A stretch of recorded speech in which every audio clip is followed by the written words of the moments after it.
chapter 10.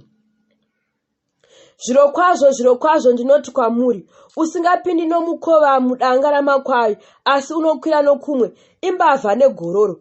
Asi unopinda nomukova, ndiye mufudzi wamakwai. Murindi womukova unomuzarurira iye makwai anonzwa inzwi rake. Unodana makwai ake namazita awo nokuaperekedza kunze.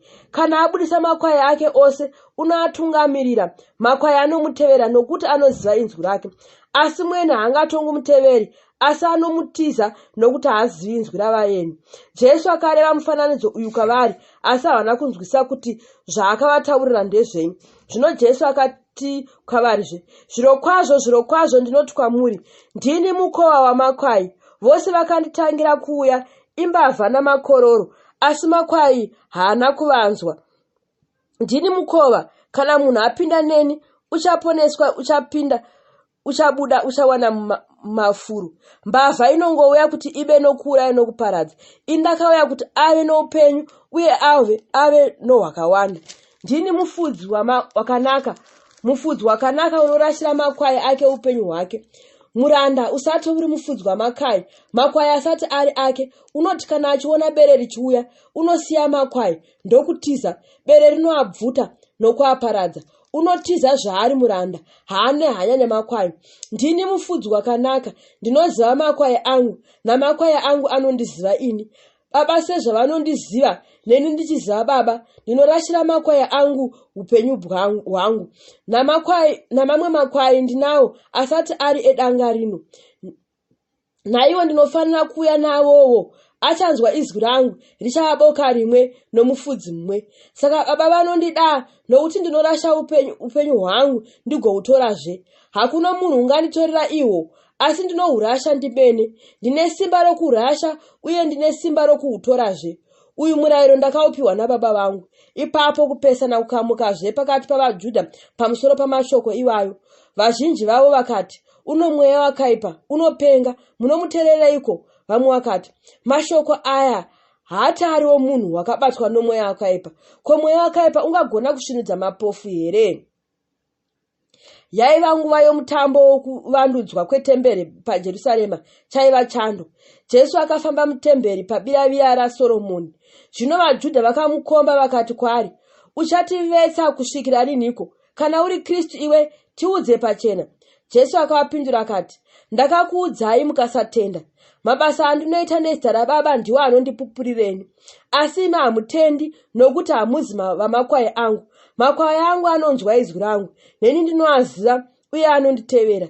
Ndinoapa upenyu husingaperi, haangafi nokusingaperi, uye hakuna munhu ungaabvuta muruoko rwangu. Zvandakapiwa naBaba vangu zvikuru kune zvose. Hakuna munhu ungaabvuta muruoko rwaBaba vangu. Ini naBaba tiri vamwe. Zvino vaJudha vakanonga zvemabvi kuti vamutake. Jesu akavapindura akati, ndakakuratidzai mabasa mazhinji akanaka akabva kuna Baba. Munonditakira basa riripiko kuna iwawo? VaJudha vakamupindura akati, hatikutakiri basa rakanaka, asi nokuti wamhura Mwari, uye nokuti iwe munhu unozviita Mwari. Jesu akavapindura akati, hazvina kunyorwa here murayiro wenyu zvichinzi, ndakati, muri vaMwari? Zvino kana akavaidza vaMwari, ivo shoko raMwari rakasvika kwavari, rugwaro harungaputswi. Imi moti seiko kuna iye wakaitwa mutsvene naBaba nokutumwa panyika, unomhura Mwari? Zvandakati ndiri mwanakomana waMwari. Kana ndisingaiti mabasa aBaba vangu, regai kunditenda ini. Asi kana ndichaita, kunyange musinganditendi ini, tendai mabasa, mugoziva nokuzivisisa kuti Baba vari mandiri, neni ndiri muna Baba. Zvino vakatsvakazve kumubata, asi iye wakapukunyuka pamaoko avo. Zvino wakaendaizve mhiri kwaJorodhani, paya paibhabhatidza Johane pakutanga, akagarapo. Vazhinji vakauya kwaari vakati, Johane haana kuita chiratidzo, asi zvose zvakareva Johane pamusoro pouyu ndozvazvokwadi. Vazhinji vakatenda kwaari ipapo. Chapter 11. Mumwe munhu wakanga achirwara wainzi Razaro weBhetania, musha waMaria nomukoma wake Marita. Ndiye Maria uya wakazodza Ishe nemafuta akapisika tsoka dzake nevhudzi rake. Hanzvadzi yake Razaro wakanga achirwara. Zvino hanzvadzi dzake dzakatuma shoko kwaari dzichiti, Ishe, tarirai uyo unodikanwa nemi unorwara. Jesu akati azvinzwa akati, kurwara uku hakuzi kwokufa, asi kuti Mwari akudzwe, nomwanakomana waMwari akudzwewo nazvo. Jesu akanga achida Marita nomunun'una wake naRazaro. Zvino wakati anzwa kuti unorwara, akambogara mazuva 2 paakanga ari. Shure kwaizvozvo akati kuna vadzidzi vake, "Hendei zveJudhea." Vadzidzi vake vakati kwaari, "Rabhi, vaJudha vakanga vachikutsvaka iko zvino kuti vakutakei namabwe. Zvino moenda zveikoko here?" Jesu akapindura akati, "Nguva hadzizi 12 pazuva here? Kana munhu achifamba masikati haangagumburwi, nokuti unoona chiedza chenyika ino.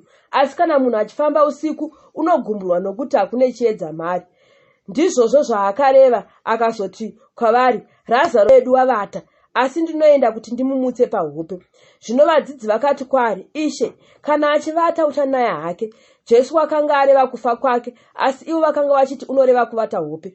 Ipapo Jesu akavaudza pachena, "Wafa, ndinofara nokuda kwenyu kuti ndakanga ndisipo kuti mugotenda, asi zvino handei kwaari." Ipapo Tomasi wainzi Didhimo vadzidzi, "Hendei nesuwo kuti tindofa naye." Zvino Jesu akati achisvika akamuwana atova mugwiro mazuva 4. Bhetania rakanga riri pedyo neJerusarema mastadia anenge 15. Vazhinji vavaJudha vakanga vauya kuna Marita naMaria kuti vavabate ruoko pamusoro pehanzvadzi yavo.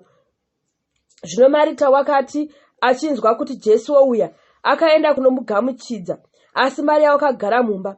Marita akati kuna Jesu, "Ishe, dai maiva pano, hanzvadzi yangu ingadai isina kufa. Kunyange zvino ndinoziva kuti zvose zvamunokumbira kuna Mwari, Mwari uchakupai." Jesu akati kwaari, "Hanzvadzi yako ichamukazve." Marita akati kwaari, "Ndinoziva kuti uchamukazve pakumuka nezuva rokupedzisira." Jesu akati kwaari, "Ndini kumuka noupenyu. Unotenda kwandiri, kunyange akafa, uchararama. Mumwe nomumwe uri mupenyu unotenda kwandiri haangatongofi. Unotenda izvozvo here?" Akati kwaari, "Homwe Ishe, ndakatenda kuti ndimi Kristu mwanakomana waMwari, uyo wainzi unouya panyika." Wakati areva izvozvo, akanodana Maria munun'una wake akati kwaari vari voga, "Mudzidzisi wasvika, unokudana." Iye wakati achizvinzwa, akakurumidza kusimuka akaenda kwaari. Zvino Jesu wakanga asati asvika pamusha, asi wakanga aya paakagamuchidzwa naMarita. Zvino vaJudha vakanga vari mumba naye vachimubata ruoko, vakati vachiona Maria achikurumidza kusimuka achibuda, vakamutevera vachiti, "Unoenda kubwiro kundochemako." Zvino Maria wakati achisvika kuna Jesu achimuona, akawira pasi petsoka dzake akati kwaari, "Ishe, dai maiva pano, hanzvadzi yangu ingadai isina kufa." Zvino Jesu wakati achimuona navaJudha vakanga vauya naye vachichemawo, akafa neshungu mweya akatambudzikwa. Akati, "Mamuisepiko?" Vakati kwaari, "Ishe, uyai muone." Jesu akachema misodzi. Ipapo vaJudha vakati, "Tarirai waimuda sei." Asi vamwe vavo vakati, "Uyu waikasvinudza meso ebofu, haazaigona kudzidzisa kuti uyu munhu arege kufa here?" Ipapo Jesu akafazve neshungu mukati make, akasvika pabwiro, iro raiva bako nebwe rakanga riri pamusoro paro. Jesu akati, "Bvisai ibwe." Marita, hanzvadziwa, akafa akati kwaari, "Ishe, wotonhuhwa zvino, nokuti kwava namazuva 4 okufa kwake." Jesu akati kwaari, "Handina kukuudza here kuti kana ukatenda uchaona kubwinya kwaMwari?"